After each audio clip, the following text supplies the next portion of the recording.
మీ అందరకు good Friday శుభాకాంక్షలు తెలియజేసుకుంటున్నాను. యేసు ప్రభువారు సిలువలో పలికిన ఆఖరి 7 మాటల గురించి కొద్ది నిమిషాలు మనము ధ్యానం చేసుకుందాం. ప్రియ దేవుని బిడ్డలారా, జాగ్రత్తగా గమనించండి. మన కుటుంబాలలో ఎవరైనా చనిపోయినప్పుడు వారు ఆఖరిగా మాట్లాడిన మాటలు ఏ విధముగా జ్ఞాపకము ఉంచుకుంటామో, యేసయ్య సిలువలో పలికిన మాటలను కూడా మనము జ్ఞాపకం ఉంచుకోవాలి. మన జీవితాంతము మనము చనిపోయేదాకా యేసయ్య ఆఖరిగా ఏ మాటలు మాట్లాడాడో ఆ మాటలను మనము జ్ఞాపకము చూసుకుంటూ ఉండాలి. మొట్టమొదటి మాట, యేసు ప్రభువారు సిలువలో పలికిన మొట్టమొదటి మాట గురించి వాక్యాన్ని ధ్యానం చేసుకుందాం. లూకాసు వార్త 23వ అధ్యాయము 34వ వచనాన్ని చదువుకుందాం. లూకాసు వార్త 23వ అధ్యాయము 34వ వచనము. తండ్రి, వీరేమి చేయుచున్నారో వీరెరుగురు కనుక వీరిని క్షమించమని చెప్పాను. ప్రియ దేవుని బిడ్డలారా, యేసు ప్రభువారు పలికిన మొట్టమొదటి మాట, తండ్రి, వీరేమి చేయుచున్నారో వీరెరుగురు కనుక వీరిని క్షమించమని దేవునికి విజ్ఞాపన ప్రార్థన చేశాడు. ఈ యొక్క మొట్టమొదటి మాటలో మనము గమనించినట్లయితే విజ్ఞాపన కనబడుతుంది. ఎవరైతే యేసు ప్రభు వారిని కొరడా దెబ్బలతో కొట్టారో, పిడుగుద్దులు గుద్దారో, ముఖాన భూమి వేశారో, చెంపలు పెరికివేయి వారి నిమిత్తము, దూషించిన వారి నిమిత్తము, అపహసించిన వారి నిమిత్తము, నలగొట్టిన వారి నిమిత్తము, ప్రతి ఒక్కరి నిమిత్తము తండ్రికి విజ్ఞాపన ప్రార్థన చేశాడు. ఆకాశము క్రింద భూమికి పైన ఆ సిలువలో 3 మేకుల మధ్యన వేలాడుతూ, తండ్రి, నన్ను కొట్టిన వారి మీద ఎటువంటి ఉగ్రత వారి మీదకు రాకుండా అయ్యా వారిని క్షమించండి అయ్యా, నన్ను హింసించి నన్ను బాధ పెట్టిన వారి మీద ఎటువంటి నీ కోపము రాకుండా వారిని క్షమించండి అయ్యా అని తండ్రికి విజ్ఞాపన ప్రార్థన చేశాడు. తండ్రికి విజ్ఞాపన ప్రార్థన చేశాడు. ఆఖరి క్షణాలలో ఆ సిలువ కొయ్య మీద వేలాడుతూ తండ్రికి ఒక గొప్ప విజ్ఞాపన ప్రార్థన చేశాడు. ఈ యొక్క మొట్టమొదటి మాటను మనము గమనించినట్లయితే యేసయ్య సిలువలో విజ్ఞాపన చేసినట్లుగా, తండ్రికి విజ్ఞాపన చేసినట్లుగా మనము చూడగలుగుతాం. అబ్రహాము గారు కూడా విజ్ఞాపన ప్రార్థన చేశాడు. ఆదికాండము 18వ అధ్యాయము 23వ వచనాన్ని గమనించినట్లయితే అబ్రహాము సోదరు కుమారుడు లోతు సొదొమ గొమొర్రా పట్టణంలో ఉన్నాడు. ఆ సొదొమ గొమొర్రా పట్టణాన్ని దేవుడు నాశనము చేస్తానన్నప్పుడు ఆ యొక్క లోతు విషయమై అబ్రహాము గారు కూడా దేవుడికి విజ్ఞాపన ప్రార్థన చేసినట్లు మనము ఇక్కడ చూడగలుగుతాం. ఎస్తేరును గమనించినట్లయితే ఎస్తేరు గ్రంథము 4వ అధ్యాయము 16వ వచనాన్ని చూసినట్లయితే ఎస్తేరు కూడా 3 దినాలు ఉపవాసం ఉండి తండ్రికి విజ్ఞాపన చేసింది. యూదులందరినీ ఉరివేసి చంపవేయమని ఆ రాజుగారు ఆజ్ఞను జారీ చేశారు. ఆ సమయంలో ఎస్తేరుతో పాటు ఉన్న పనికత్తలు యూదులందరూ కలిసి 3 దినాలు ఉపవాస ప్రార్థన చేసి దేవునికి విజ్ఞాపన చేసినట్లుగా మనము ఇక్కడ చూడగలుగుతున్నాం. దానియేలు గారి గురించి మనము గమనించినట్లయితే దానియేలు గారు కూడా తండ్రికి విజ్ఞాపన ప్రార్థన చేశాడు. దానియేలు గ్రంథము 2వ అధ్యాయము 18వ వచనాన్ని గమనించినట్లయితే తాను తన స్నేహితులను బబులోనులో తక్కిన జ్ఞానులతో కూడా నశింపుకుండునట్లు ఆ కళ యొక్క మర్మము విషయంలో దేవునికి విజ్ఞాపన ప్రార్థన చేసినట్లుగా మనం ఇక్కడ చూడుతున్నాం. మోషే గారిని గమనించినట్లయితే మోషే గారు కూడా తండ్రికి విజ్ఞాపన ప్రార్థన చేశాడు. నిర్గమకాండము 32వ అధ్యాయము 4వ వచనములో ఇశ్రాయేలు ప్రజల నిమిత్తము మోషే గారు కూడా తండ్రికి విజ్ఞాపన చేసినట్లుగా మనము గమనించగలుగుతున్నాం. ప్రియ దేవుని బిడ్డలారా, 2020 సంవత్సరాల క్రితము సర్వమానవాళి పాప పరిహార నిమిత్తము, 2020 సంవత్సరాల క్రితము సర్వమానవాళి పాప విమోచన నిమిత్తము తండ్రి అయిన యేసయ్య ఆ కల్వరి కొండ మీద ఆ 3 మేకుల మధ్యలో వేలాడుతూ తండ్రికి విజ్ఞాపన చేశాడు. తండ్రి, వీరేమి చేయుచున్నారు, వీరెరుగరయ్యా, వీరిని క్షమించమని గొప్ప విజ్ఞాపన ప్రార్థన చేసినట్లుగా మనము చూడగలుగుతున్నాం. అపొస్తలుల కార్యములు 7వ అధ్యాయము 60వ వచనములో స్టెఫను కూడా తండ్రికి విజ్ఞాపన ప్రార్థన చేస్తున్నాడు. అయ్యా, నన్ను రాళ్లతో కొట్టిన వారి మీద ఎటువంటి పాపాలు రాకుండా వారిని క్షమించు ప్రభువా, క్షమించు ప్రభువా అని స్టెఫెను ఆఖరి క్షణాలలో ప్రార్థన చేస్తున్నాడు. అపొస్తలుడైన పౌలు గారు కూడా రోమీయులకు రాసిన పత్రిక 12వ అధ్యాయము 14వ వచనములో మిమ్మలను హింసించు వారిని దీవించుడి, శపించిన వారిని దీవించమని అపొస్తలుడైన పౌలు గారు కూడా ప్రార్థన చేసినట్లుగా మనము చూడగలుగుతున్నాం. 1 పేతురు పత్రిక 3వ అధ్యాయము 9వ వచనాన్ని చూసినట్లయితే కీడుకు ప్రతి కీడును, దోషులకు ప్రతి దోషణ చేయక వారిని దీవించమని పేతురు గారు కూడా, వారిని క్షమించమని పేతురు గారు కూడా విజ్ఞాపన చేసినట్లుగా మనము చూడగలుగుతున్నాం. ప్రియ దేవుని బిడ్డలారా, మన పొరుగు వారిని మనము ప్రేమిద్దాం, మన శత్రువులను మనము క్షమిద్దాం.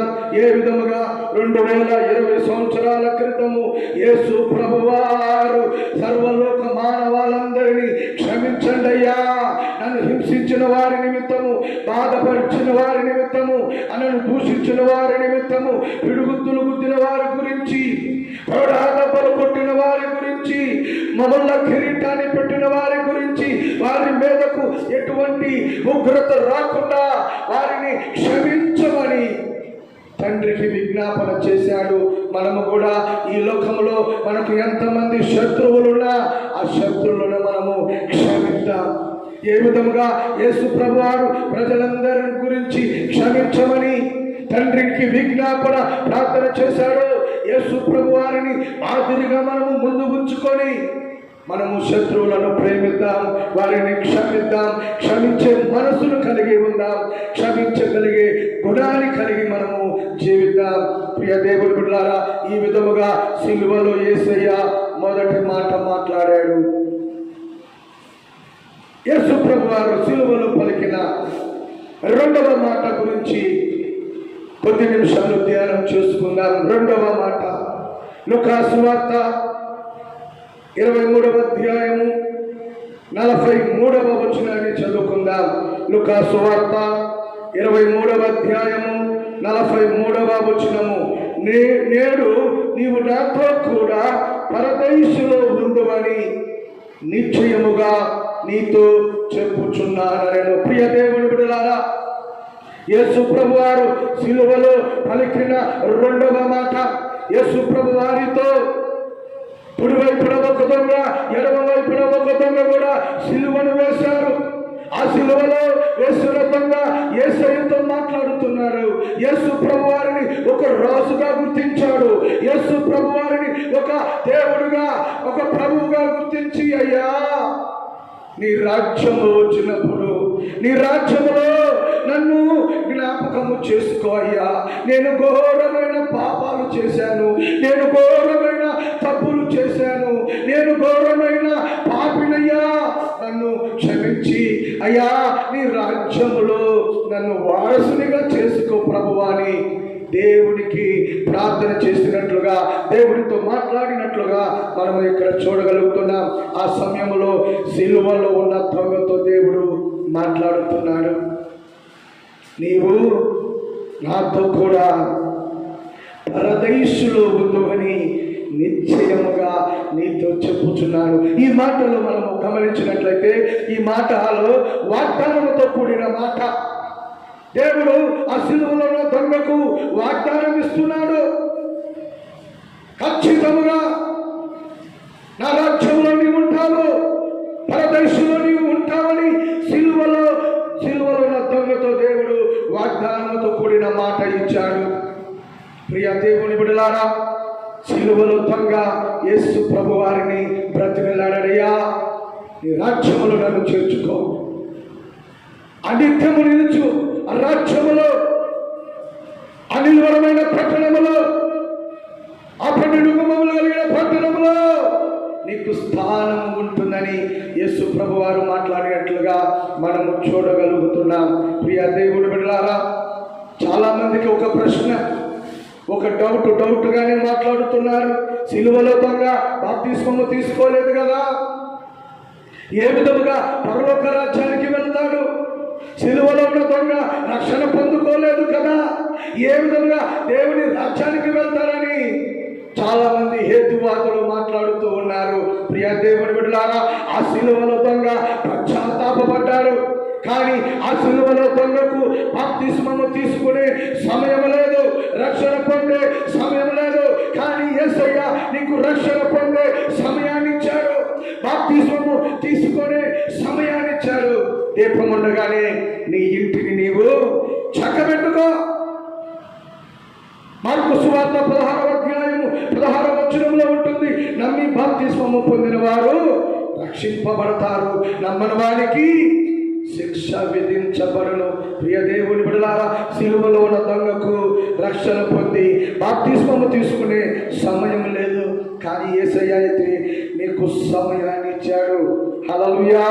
ప్రియ దేవుని బిడ్డలారా, సిలువలో దొంగ తండ్రి నీ రాజ్యం వచ్చినప్పుడు నన్ను జ్ఞాపకము చేసుకోమన్నప్పుడు తండ్రి యేసు వారు అంటున్నారు, నిశ్చయముగా పరదేశంలో ఉందని ఆ సిలువలో దొంగకు ఒక వాగ్దానముతో కూడిన మాటను యేసయ్య మాట్లాడినట్లుగా ఆ సిలువలో ఉన్న దొంగకు వాగ్దానంతో కూడిన మాట ఇచ్చినట్లుగా మనము చూడగలుగుతున్నాం. ప్రియ దేవుని బిడ్డలారా, మత్తయి సువార్త 24వ అధ్యాయము 35వ వచనాన్ని గమనించినట్లయితే, ఆకాశమును భూమియు గతించును గాని నా మాటలు ఏమాత్రము గతింపవు. ఈ ఆకాశము గతించిపోతుంది, ఈ భూమి అంతమైపోతుంది, కానీ నా మాటలు నిత్యము సజీవముగా ఉంటాయని దేవుడు మాట్లాడుతున్నాడు. సిలువలో దొంగ కూడా ఒక అమూల్యమైన వాగ్దానాన్ని ఇచ్చాడు. నిశ్చయముగా పరదేశంలో ఉంటామని వాగ్దానం ఇచ్చాడు. మనకు కూడా దేవుడు వాగ్దానం ఇస్తున్నాడు.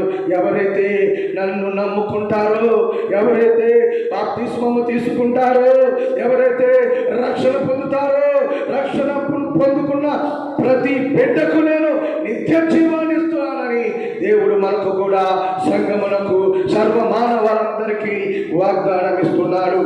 2వ పేతురు పత్రిక 1వ అధ్యాయము 4వ వచనాన్ని గమనించినట్లయితే, దేవుడిచ్చు వాగ్దానము అమూల్యములను అత్యధికములైన వాగ్దానములను అనుగ్రహించి ఉన్నాడు. బైబిల్లో ఉన్న వాగ్దానాలన్నీ మన జీవితాలలో నెరవేర్చబడాలి అంటే, ఆయన ఇచ్చిన వాగ్దానాలను మనము కన్నులారా మనము చూడాలి అంటే, సిలువలో దొంగ ఏ విధముగా పశ్చాత్తాపడి, ఏ విధముగా పశ్చాత్తాప హృదయముతో తండ్రిని వేడుకున్నాడో, మనము కూడా పశ్చాత్తాప హృదయము కలిగి మన పాపాలని ఆయన పాదాల మీద పడి ఒప్పుకొని విడిచిపెట్టి రక్షణ పొందినప్పుడు అమూల్యమైన వాగ్దానాలను దేవుడు మనకు ఇవ్వటానికి సిద్ధముగా ఉన్నాడు. హల్లెలూయా, హల్లెలూయా.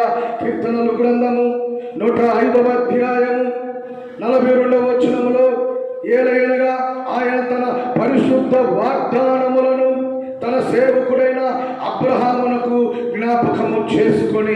ప్రియ దేవుని బిడ్డలారా, అబ్రహాము గారి కూడా దేవుడు వాగ్దానం ఇచ్చాడు. ఓ అబ్రహామా, ఓ అబ్రహామా, నువ్వు పిల్లలు లేరని బాధపడవద్దు, నేను నీకు వాగ్దానం ఇస్తున్నాను. ఆకాశ నక్షత్రములంతా, సముద్రంలో ఉన్న, సముద్రపు ఒడ్డులో ఉన్న ఇసుక రేణువులంతా సంతానాన్ని నేను ఇస్తాను అని దేవుడు అబ్రహాముతో వాగ్దానం ఇచ్చాడు. వాగ్దానం ఇచ్చిన వాడు నమ్మదగిన వాడు. ఆకాశం గతించిన, భూమి గతించిన ఆయన మాటలు ఎన్నటికీ నిరర్థకము కాదు. సిలువలో ఉన్న దొంగకు కూడా దేవుడు వాగ్దానంతో కూడిన మాటను దేవుడు సిలువలో దొంగతో మాట్లాడుతున్నాడు. వాగ్దానంతో కూడిన మాటను ఇచ్చాడు. నీవు నిశ్చయముగా పరదేశంలో ఉందువని యేసయ్య ఆఖరిగా సిలువలో రెండవ మాట ఆ యొక్క సిలువలో ఉన్న దొంగతో మాట్లాడాడు. హల్లెలూయా, హల్లెలూయా. మూడవ మాటను మనము ధ్యానం చేసుకుందాం. యోహాను సువార్త 19వ అధ్యాయము 26, 27 వచనాలు చదువుకుందాం. యోహాను సువార్త 19వ అధ్యాయము 26, 27 వచనాలు చదువుకుందాం.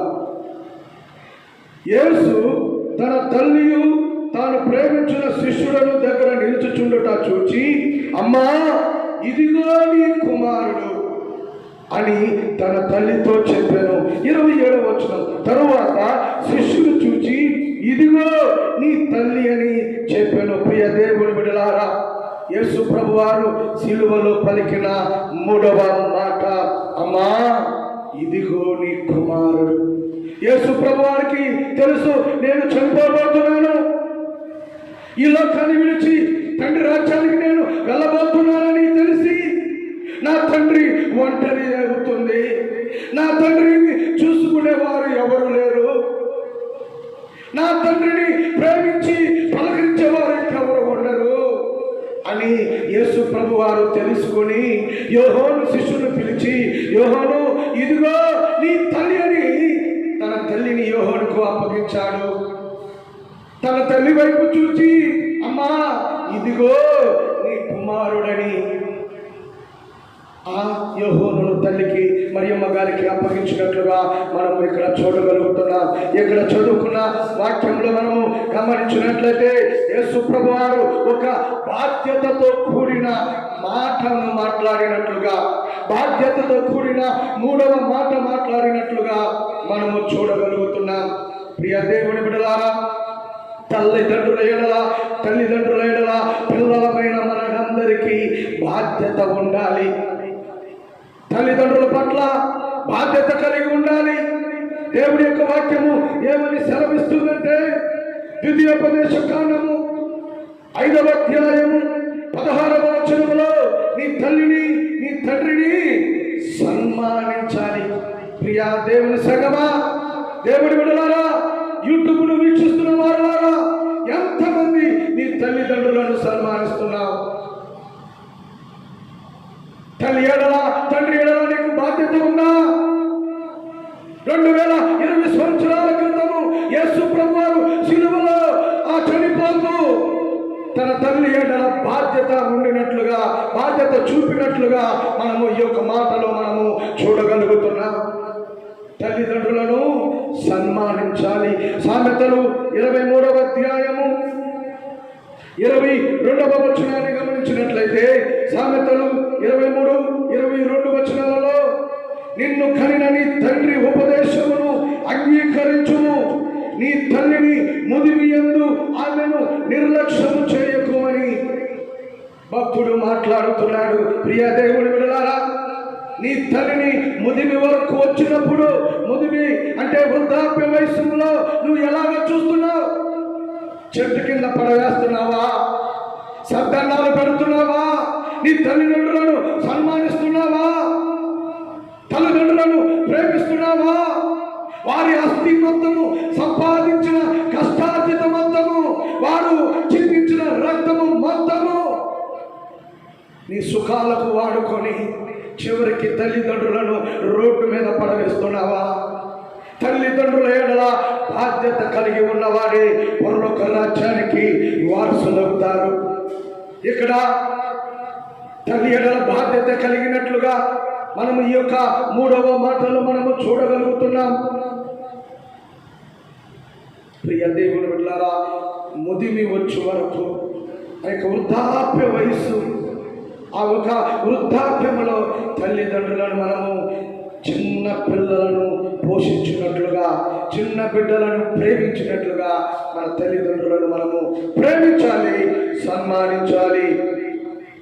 సామెతల గ్రంథము 28వ అధ్యాయము 25వ వచనాన్ని గమనించినట్లయితే, నీ తల్లిదండ్రులను సంతోషపెట్టవలను, నిన్ను కనిన నీ తల్లిని ఆనందపరచవలను. ప్రియ దేవుని బిడ్డలారా, వాక్యము వింటున్న నీవు నీ తల్లిని నీ తండ్రిని సంతోషపెడుతున్నావా?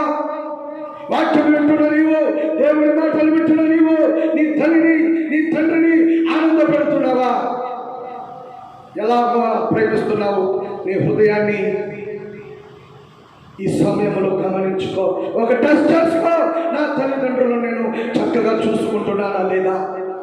నా తల్లిదండ్రులను నేను సంతోష పెడుతున్నానా లేదా? నా తల్లిదండ్రుల నేను బాధ్యత వహిస్తున్నానా లేదా? నీ హృదయాన్ని పరీక్ష చేసుకో. 2020 సంవత్సరాల క్రితము యేసు ప్రభువారు నేను చనిపోతున్నానని తెలుసుకొని, తనకు అర్థమై తల్లి ఎడల ఒక బాధ్యత కలిగిన వాడుగా ఉండి యోహానుకు తన తల్లిని అప్పచెప్పినట్లుగా, అమ్మా ఇదిగో నీ కుమారుడు అని తల్లితో చెప్పినట్లుగా మనము ఇక్కడ చూడగలుగుతున్నాం. సామెతలు గ్రంథము 6వ అధ్యాయము 20వ వచనాన్ని గమనించినట్లయితే, నా కుమారుడా నీ తండ్రి ఆజ్ఞను కైకొనుము, నీ తల్లి ఉపదేశమును త్రోసివేయకుమని దేవుని యొక్క వాక్యము సెలవిస్తుంది. సామెతలు గ్రంథము 20వ అధ్యాయము 20వ వచనాన్ని గమనించినట్లయితే, తల్లిదండ్రులను దూషించు వారి దీపము కారు చీకటిలో ఆగిపోతుంది.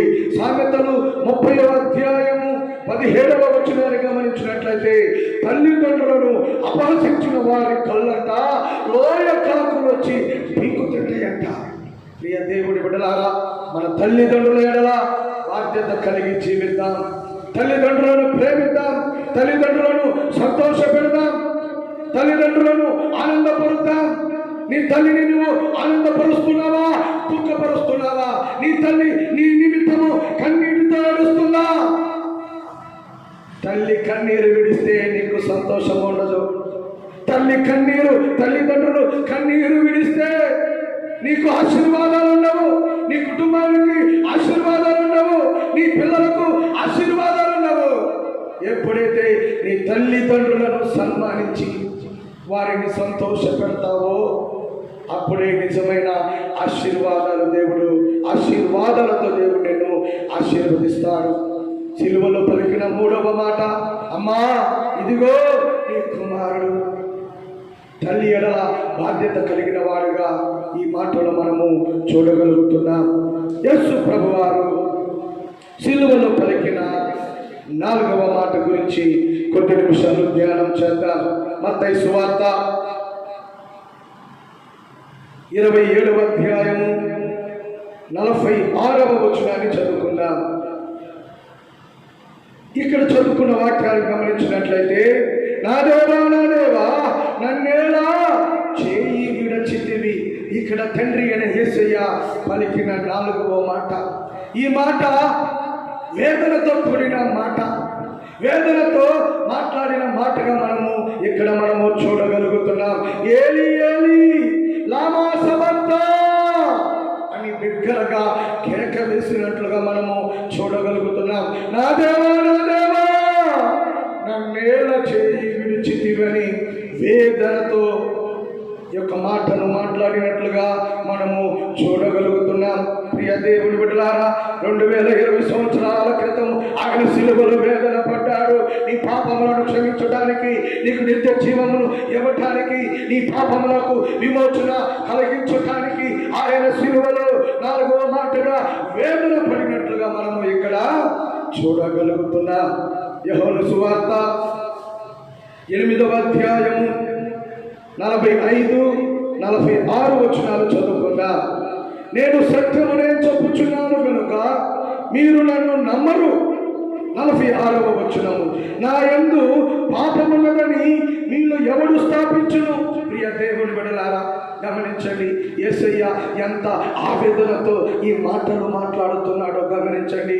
ఓ ప్రజలారా, అయ్యలారా, నేను మీకోసమే ఈ లోకానికి వచ్చాను, నేను మీ కొరకే పుట్టాను, నేను మీ కొరకే సిలువలో చనిపోతున్నాను. అయ్యా, దేవుని రాజ్యాన్ని స్థాపించడానికి నేను ఈ లోకానికి వచ్చాను. మీ పాపాలను క్షమించడానికి, మీ పాపాల నిమిత్తము సిలువలో నేను రక్తమును కార్చడానికి, మీ పాపాల నిమిత్తము నా విలువైన జీవితాన్ని ప్రాణం పెట్టడానికి, దేవుని రాజ్య సువార్తను ప్రకటించడానికి నేను ఈ లోకానికి వచ్చానని యేసయ్య ఆయన సత్యాన్ని తెలియజేస్తున్నా. ప్రజలు ఆయన సత్యాన్ని వినలేక పక్కన చెవి పెట్టిపోతున్నారు. దేవుని యొక్క వాక్యాన్ని నమ్మటం లేదు, వాక్యానుసారముగా జీవించడం లేదు. నేను ఈ లోకానికి నేనే మార్గమును, నేనే సత్యమును, నేనే జీవమునని యేసు ప్రభువారు చెప్పిన యేసయ్య దగ్గరకు రాకుండా దేవుడికి దూరముగానే జీవిస్తున్నాం. దీని నిమిత్తమై దేవుడు ఎంతో వేదనతో మాట్లాడుతున్నాడు. నేను సత్యమునే చెప్పుచున్నాను, మీరు నన్ను నమ్మకలేకపోతున్నారని ఆవేదనతో మాట్లాడుతున్నాడు. మత్తయి సువార్త 5వ అధ్యాయము 44వ వచనాన్ని చదువుకున్నాం. ఆయన వేదన పడి మరింత ఆతురముగా ప్రార్థన చేయగా చెమట నేల పడుచున్న గొప్ప రక్తపు బిందు వలె ఆయన ప్రియ దేవుని విడలారా ఆ గెత్సేమనే తోటలో యేసు ప్రభువారు వేదనతో ప్రార్థన చేస్తున్నాడు, రోదనతో ప్రార్థన చేస్తున్నాడు. ఆ గెత్సేమనే తోటలో సర్వ మానవాళి పాపముల నిమిత్తమై ఆ గెత్సేమనే తోటలో ప్రార్థన చేస్తున్నాడు. యేసయ్య వేదనతో ప్రార్థన చేస్తున్నాడు. వేదనతో ప్రార్థన చేస్తుంటే శరీరంలో నుండి చెమట వస్తుంది, కానీ యేసయ్యకు రక్తం వచ్చిందంట. ప్రియ దేవుని బిడ్డలారా, ఏ వ్యక్తి అయినా మానసికముగా బాధపడితే, ఏ వ్యక్తి అయినా మానసిక ఒత్తిడికి లోనవుతే చెమట బదులు రక్తము వస్తుందని వైద్య శాస్త్ర నిపుణులు తేల్చి చెప్పారు. అదే విధముగా 2020 సంవత్సరాల క్రితము యేసయ్య కూడా సర్వ మానవాళి నిమిత్తము వేదనతో ప్రార్థన చేశాడు. చెమట రక్తముగా మారినంత వరకు నీ గురించి విజ్ఞాపన చేశాడు. చెమట రక్తముగా మారినంత వరకు నీ గురించి తండ్రికి ప్రతిమలాడుకున్నాడు. ప్రియ దేవుని బిడ్డలారా, ఏ రోజైనా నీ కుటుంబం గురించి వేదన పడ్డావా? ఏ రోజైనా కన్నీటితో నీ కుటుంబం గురించి ప్రార్థన చేసావా? ఏ రోజైనా నీ కుటుంబ రక్షణ నిమిత్తము ఆయన పాదాల మీద పడి ప్రార్థన చేసావా? 2020 సంవత్సరాల క్రితము తండ్రి అయిన యేసయ్య ఆ గెత్సేమనే తోటలో వేదనతో సర్వ మానవాళి పాప పరిహార నిమిత్తము ఆయన వేదనతో ప్రార్థన చేస్తున్నట్లుగా మనము ఇక్కడ చూడగలుగుతున్నాం. ఇక్కడ కీర్తనకారుడు కూడా వేదనతో ప్రార్థన చేస్తున్నట్లుగా మనము చూడగలుగుతున్నాం. కీర్తనలు 22వ అధ్యాయము 1-2 వచనాలు చదువుకున్నాం. నా దేవా, నా దేవా, నీవు నన్నేలా విడనాడితివి, నన్ను రక్షింపక నా ఆర్తధ్వని వినక నీవేళ దూరముగా ఉన్నావు. 2వ వచనము, నా దేవా, పగలు మొరపెట్టుచున్నాను, రాత్రి వేళ నేను మౌనంగా ఉండటం లేదు, అయినను నీవు నాకు ఉత్తరం ఇయ్యకున్నావని దావీదు కీర్తనకారుడు మాట్లాడినట్లుగా మనం ఇక్కడ చూడగలుగుతున్నాం. ప్రియ దేవుని బిడ్డలారా, వేదనతో యేసు ప్రభువారు సిలువలో 4వ మాట మాట్లాడాడు. ఏలీ ఏలీ లమా సబక్తానీ అని వేదనతో మాట్లాడాడు. నా దేవా, నా దేవా, నన్నేలా చెయ్యి విడనాడితివని వేదనతో 4వ మాట మాట్లాడినట్లుగా మనం ఇక్కడ చూడగలుగుతున్నాం. 5వ మాట మనము ధ్యానం చేసుకుందాం. సిలువలో పలికిన యేసయ్య సిలువలో పలికిన 5వ మాట యోహాను సువార్త 19వ అధ్యాయము 28వ వచనాన్ని చదువుకుందాం. ఇక్కడ ఈ వాక్యాన్ని గమనించినట్లయితే తండ్రి అయిన దేవుడు నేను దప్పికొని ఉన్నానని మాట్లాడుతున్నాడు. ప్రియ దేవుని బిడ్డలారా, యేసయ్య సిలువలో దప్పికొన్నాడు.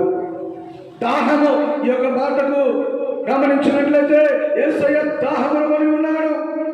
ప్రజలందరి హృదయాలలో జీవజల నదులను ప్రవహింప చేయడానికి 2020 సంవత్సరాల క్రితము ఆయన దప్పికొనినట్లుగా మనము చూడగలుగుతున్నాం.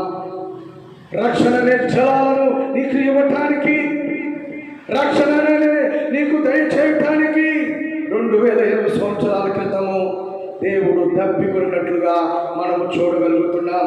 హాగరు కూడా, ప్రియ దేవుడి బిడ్డలారా, హాగరు గురించి కొద్ది నిమిషాలు ధ్యానం చేసుకుందాం.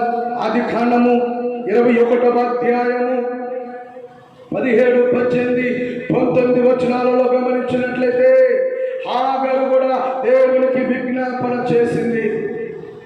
పిల్లవాడి ఇష్మాయేలును ఎత్తుకుంది, అరణ్యంలోనికి వెళ్ళిపోయింది. తాగటానికి నీళ్లు లేవు, తినటానికి తిండి లేదు. పిల్లవాడిని ఇసురు పనివేసి దేవునికి మొర పెడుతుంది.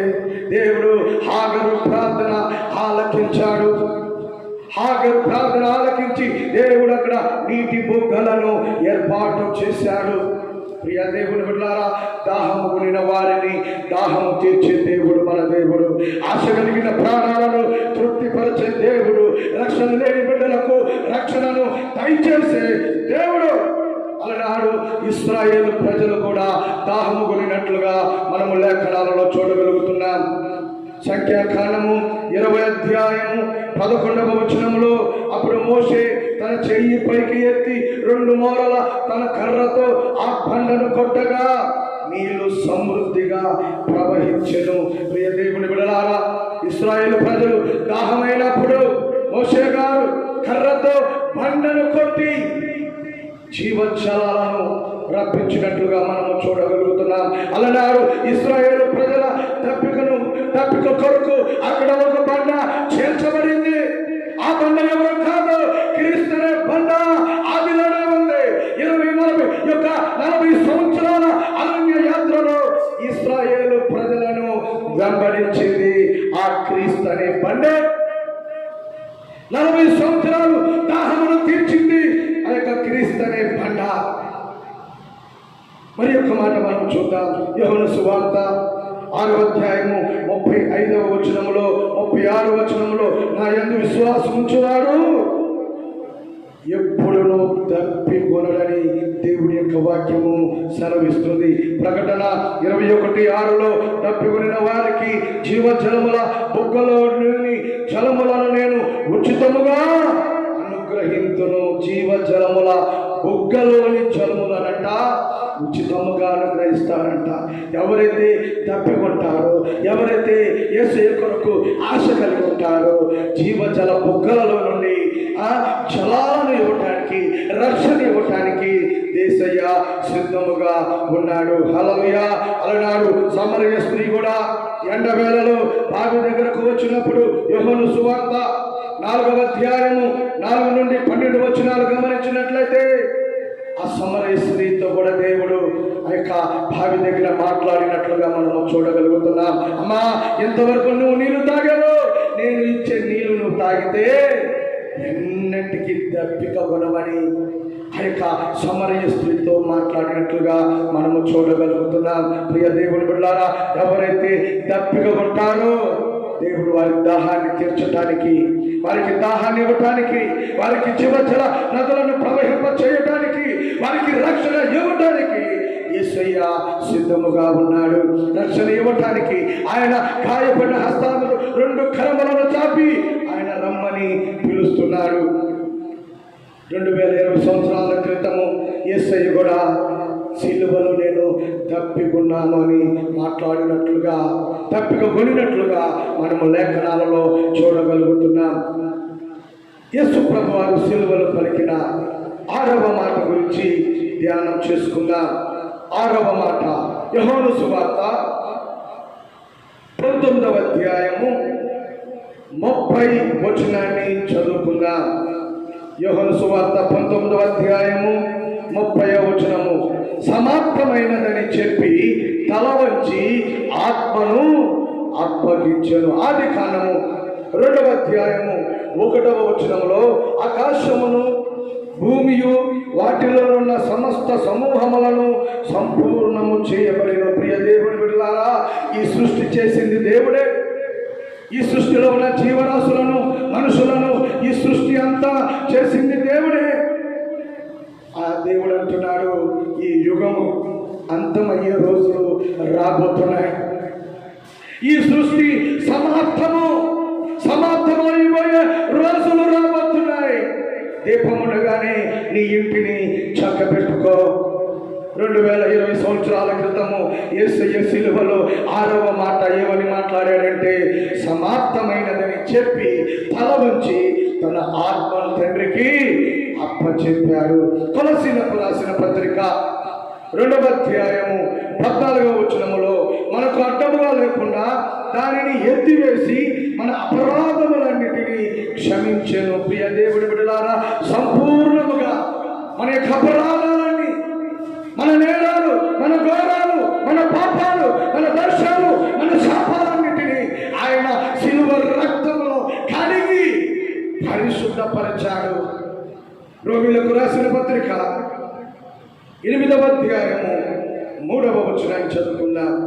ధర్మశాస్త్ర సంబంధమైన నీతి విధి నెరవేర్చబడవలనని పాప పరిహార నిమిత్తము దేవుడు తన సొంత కుమారుడనే పాప శరీరాకారంలో పంపి ఆయన శరీరమందు పాపమునకు శిక్ష విధించాను. ప్రియ దేవుని బిడ్డలారా, యేసు ప్రభువారు 2020 సంవత్సరాల క్రితము సిలువలో తన ప్రాణం పెట్టడం ద్వారా, తన అమూల్యమైన, నిష్కలంకమైన, నిర్దోషమైన రక్తాన్ని చిందించడం ద్వారా మన పాపములు సంపూర్ణముగా కడగబడాయి.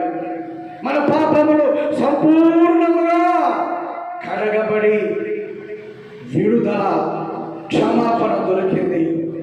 యేసు ప్రభువారు 2020 సంవత్సరాల క్రితము ఆయన సిలువలో 6వ మాటగా సమాప్తమైనదని చెప్పి తన ఆత్మను తండ్రికి అప్పచెప్పుకున్నాడు.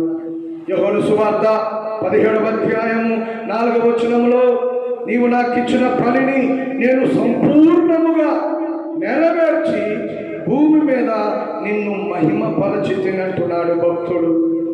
తండ్రి అయిన దేవుడు మనకు ఒక పనిని అప్పచెప్పాడు. మన ప్రాణం ఉన్నంత వరకు, మన ఊపిరి ఉన్నంత వరకు, మన శ్వాస ఈ భూమి మీద ఉన్నంత వరకు యేసయ్య సేవ మనం చేయాలి, దేవుని పరిచర్య చేయాలి.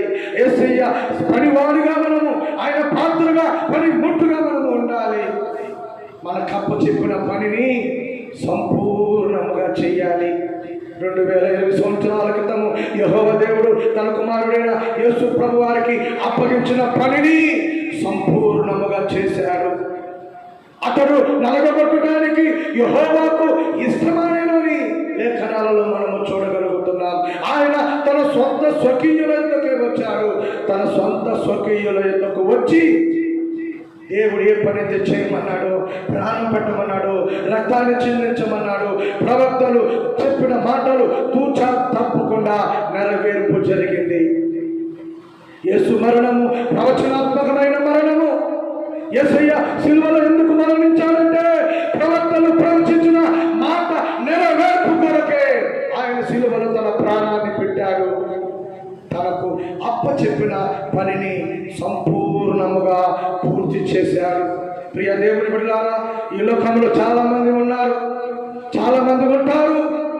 ఏ పనైనా చెబితే సంపూర్ణంగా పని చేయరు, కొద్ది పని చేస్తారు, సగం పని విడిచిపెడతారు. కానీ ఎక్కడైతే యేసయ్య ఒక బాధ్యతగా తనకు అప్పచెప్పిన పనిని సంపూర్ణము చేసి సమాప్తమైనదని చెప్పి తల వంచి తన ఆత్మను తండ్రికి అప్పచెప్పాను. ప్రియ దేవుని బిడ్డలారా, యేసు ప్రభువారు సిలువలో పలికిన 7వ మాట, 7 మాటలు సిలువలో పలికాడు. 7వ మాట లూకా సువార్త 23వ అధ్యాయము 46వ వచనాన్ని చదువుకుందాం. తండ్రి, నీ చేతికి నా ఆత్మను అప్పగించుచున్నానంటున్నాడు. ఆదికాండము 2వ అధ్యాయము 7వ వచనంలో, ఈ ఆత్మను అనుగ్రహించింది దేవుడే, ఈ ఆత్మను అనుగ్రహించింది దేవుడే. దేవుడైన యెహోవా నేల మట్టితో నరుని నిర్మించి వారి నాసికానందరములో జీవాయువులుగా నరుడు జీవాత్మ ఆయను. ఆత్మ మనకు అనుగ్రహించింది దేవుడే. తండ్రి అయిన ఆత్మ కూడా, యేసయ్య తన ఆత్మను కూడా దేవునికి అప్పగించుకున్నట్లుగా మనము ఇక్కడ చూడగలుగుతున్నాం. ప్రసంగి 12:2 ఉంటుంది, మన్నైనది వెనుకటి వలె మరలా భూమికి చేరును, కానీ దాని ఆత్మ మాత్రము దాని దయచేసిన దేవుని యొద్దకు వెళ్ళెను. ఈ ఆత్మను ఏర్పాటు చేసింది దేవుడే. చివరికి ఈ ఆత్మ ఎక్కడికి వెళ్ళాలంటే దేవుని దగ్గరికి వెళ్ళాలి. ఈ ఆత్మ దేవుని దగ్గరకు వెళ్ళాలి అంటే ఈ భూమి మీద ఉన్నప్పుడే నువ్వు ఒక పని చేయాలి, అది రక్షణ పొందుకోవాలి. నువ్వు రక్షణ పొందుకున్నట్లయితే నువ్వు చనిపోగానే ఈ ఆత్మ దేవుని సన్నిధికి వెళుతుంది. అదే నీవు రక్షణ పొందుకోకుండా, బాప్తిస్మము తీసుకోకుండా నీవు మరణించినట్లయితే నీ ఆత్మ పాతాళ లోకానికి, నరక లోకానికి వెళ్ళి నరకంలో పడి యుగ యుగములు కాలిపోతూ ఉంటాం. అక్కడ అగ్ని ఆరదు, చావదు. స్టెఫను కూడా ప్రార్థన చేశాడు. అపోస్తల కార్యములు 7వ అధ్యాయము 59వ వచనాన్ని గమనించినట్లయితే, ప్రభువును గూర్చి మొర్ర పెట్టుచు, యేసు ప్రభువా నా ఆత్మను చేర్చుకోమని స్టెఫను పలుకగా వారు అతనిని రాళ్లతో కొట్టిరి. స్టెఫను కూడా, అయ్యా యేసు ప్రభువా నన్ను, నా ఆత్మనయ్యా నీ దగ్గరకు చేర్చుకో అని స్టెఫను ప్రార్థన చేసినట్లుగా మనము ఇక్కడ చూడగలుగుతున్నాం. కొలస్సీ 3:3 ఉంటుంది. కొలస్సీ 3వ అధ్యాయం 3వ వచనములో, ఏలయనగా మీరు మృతి పొందితిరి, మీ జీవము క్రీస్తుతో కూడా దేవుని యందు దాచబడి ఉన్నది. 1 పేతురు 4వ అధ్యాయము 19వ వచనాన్ని గమనించినట్లయితే, సత్ప్రవర్తన గలవారై నమ్మకమైన సృష్టికర్తను తమ ఆత్మలను అప్పగించుకొనవలెను. ప్రియ దేవుడి బిడ్డలారా, మన ఆత్మలను తండ్రికి అప్పగించుకోవాలి. మన ఆత్మలు తండ్రి యొద్దకు వెళ్ళే విధముగా ఉండాలి. మన ఆత్మలు పాతాళానికి వెళ్ళకూడదు. మన ఆత్మలు దేవుని సన్నిధికి వెళ్ళాలి. అందుకనే ప్రియ దేవుని బిడ్డలారా, దేవుడు నీకు ఇచ్చిన విలువైన సమయంలో యేసయ్యను స్వంత రక్షకునిగా స్వీకరించుదాం. బాప్తిసం పొందినట్లయితే మనము చనిపోయినా మన ఆత్మలు దేవుని సన్నిధికి వెళతాయి.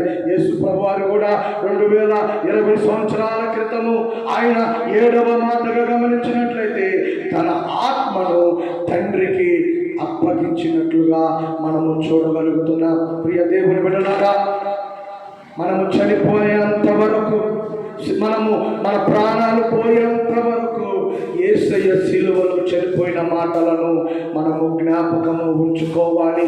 ఎప్పుడు ఆఖరి మాటలను మనము తలపోసుకుంటూ ఉండాలి. ఏ విధముగా మన బంధువులు, రక్త సంబంధికులు చనిపోయినప్పుడు వారి ఆఖరి మాటలు ఏ విధముగా జ్ఞాపకము చేసుకుంటున్నామో వాటికంటే ఎక్కువగా యేసయ్య సిలువలో ఆఖరిగా పలికిన మాటలను మనము జ్ఞాపకం చేసుకుంటూ ఆయన ఆశీర్వాదాలను మెండుగా పొందుకుందాం.